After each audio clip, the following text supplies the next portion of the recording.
ایک آدمی کی شادی ہوئی تو اس کو نیک بیوی ملی، اور جب نیک لڑکی مل گئی کا تو وہ لڑکی جب نماز پڑھتی تھی تو دعا مانگا کرتی تھی، اللہ پاک ہمیں پڑھا لکھا شوہر دے۔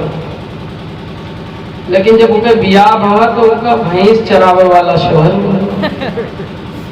اب جب وہ پہلی رات سہاگ والی رات میں ملنے گیا اپنے بیوی سے تو اس کی بیوی گھر میں نماز پڑھ رہی تھی، دھران گھسے چلے گئے گھر میں۔ تو اس کی بیوی نماز سے فارغ ہوئی تو کہنے لگی میرے شوہر میں نماز پڑھ رہی تھی، آپ گھر میں جب آیا جاتا ہے تو سلام کیا جاتا ہے۔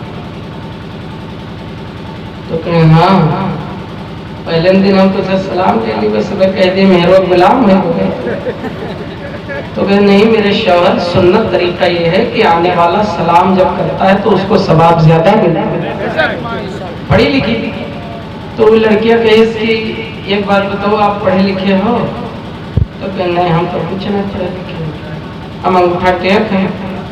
تو کہ میرے شوہر ہم دعا مانگتی تھی پوری زندگی کہ ہمیں پڑھا لکھا شوہر دینا، لیکن اب نہ پڑھے ہو آپ تو آپ کو ایک ترکیب میں بتاتی ہوں، آپ کو میں میرا منہ دیکھوا پیسہ ملا میں دیتی ہوں آپ کو، اور آپ قاعدہ خرید لوں اور میں پڑھی لکھی ہوں آپ کو انشاءاللہ قرآن تک بتا دوں گی۔ سبحان اللہ۔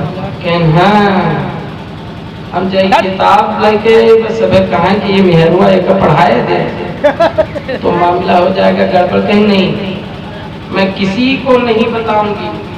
تو کہن پکا بتا دے کوئی سے نہ بتائیو؟ کہن ہاں قسم کھائے لکھا ہوگا کوئی سے نہ بتائیو۔ تو کہن نہ بتاؤ تو ہم چلے جائے چپ پہ قاعدہ لے۔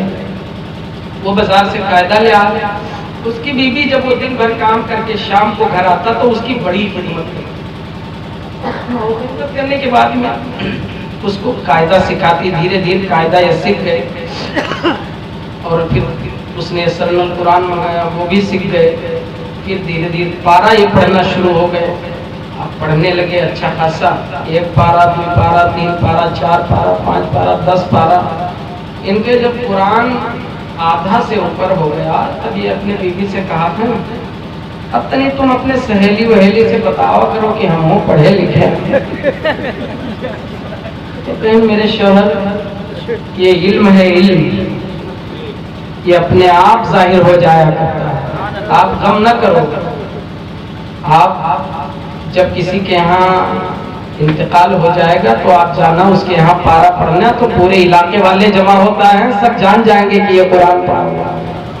کہیں ہاں بات تو صحیح بتا رہا، تب تک میرے کام میں ایک دن انتقال ہوئی تو ہوتا ہے نا جب تیسرا دن ہوتا ہے تو لوگ پارہ پڑھتے ہیں۔ آپ کے یہاں پڑھا جاتا ہے کہ نہیں پڑھا جاتا؟ پڑھا جاتا ہے۔ تو کچھ لوگ ہیں جو نہ پڑھے رہتے ہیں وہ چنا پڑھاتے ہیں، اور جو پڑھے لکھے ہیں وہ پارہ پڑھتے ہیں۔ تو حافظ جی اور قاری اور عالم لوگ قرآن پاک لے ادھر پارہ پڑھیں، اب یہو جا کے پہنچا ہوا ہے قرآن پاک بھینس پڑھے لا۔ تو ایک جتنے ساتھی رہے بھینس چرواہا تو سب کہنے یار وہاں کہاں جاتا ہے، باہر پڑھیا لکھے ہی بیٹھے یار۔ تو اس نے قرآن پڑھا اٹھا پڑھنا شروع کر دیا، تو اتنے کے ساتھی رہے کہنے لگے آئے گے یہ ہمارے سب کے ساتھ ہے تو گلی ڈنڈا کھیلی سے اور پڑھے اب تو دن آئے گا چل دیکھا جائے سانچو پڑھا تھا کہ جھوٹ ہے انگوری دوڑا ہے۔ تو جب سب کے ساتھی قریب گئے تو دیکھیں بہت ہی بہترین انداز میں قرآن پاک پڑھ رہا تھا۔ اب سب حیرت میں ہو گئے، کہنے لگے آئے رے یہاں ہمارے ساتھ تو بھینس چراوے جاتے ہیں اور وہاں دوپہری بھر ٹہرا جاتا گانا گاوا جاتا، یہ قرآن کب سے سیکھ لیا تو نے، کون سے مدرسے میں پڑھا؟ تو اب یہ بتاؤں کہ مہربا پڑھائی تو ان کے ہو جائے بےعزتی۔ انہوں نے بتایا یہ خاموش رہے، پھر اس نے پوچھا کہاں پڑھے کہاں پڑھ کے آئے بھیا، کہاں پڑھے یہ اتنا بڑھیا کہاں پڑھے لا کے؟ پھر خاموش رہا، پھر مدرسہ کا نام بتا دیا، اچھا مدرسہ کا نام بتاؤ، یہاں اپنے گاؤں والے مدرسہ میں تو پڑھتے نہیں کیے، تو کہ ہم گھر میں پڑھا۔ تو کہیں گھر میں کون مدرسہ کے نام ہو؟ تو کہنے ہم گھر میں پڑھا۔ تو لوگ سمجھ گئے اس کی بیوی ہے نیک، جس نے اس کو قرآن پڑھنا سکھایا ہے۔ اب جب یہ آدمی قرآن پڑھنا جان گیا تو اس کی بیوی کہنے لگی میرے شوہر اب میں ایک چیز اور چاہتی ہوں کہ آپ نماز کی پابندی کرنے والے بن جائیں۔ آپ جب قرآن نماز پڑھنے لگیں گے تو قرآن کی تلاوت بھی ہو جائے گی اور اللہ کی عبادت بھی ہو جائے گی۔ کچھ بھی یہ عبادت کرتے رہے۔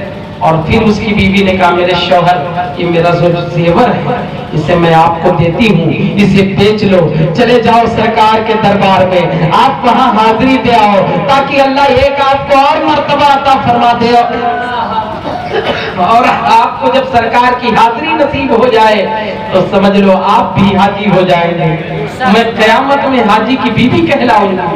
تو میرے شوہر میری ایک تمنا ہے اسے پوری کر دو۔ وہ چلے گئے، حج بھی کر آئے، علاقے والوں نے ان کو امام بنا دیا۔ حضرات میری بہنوں سے میری گزارش ہے کہ آپ بھی نیک بنو، اگر نیک بنو گی تو نیک نسلیں قائم آئیں، اس لیے یہ میری چھوٹی سی گفتگو تھی۔ اللہ تعالیٰ میرے کہنے سننے کو اپنی بارگاہ میں قبول فرمائے۔ استغفر اللہ ربی من کل ذنب واتوب الیہ۔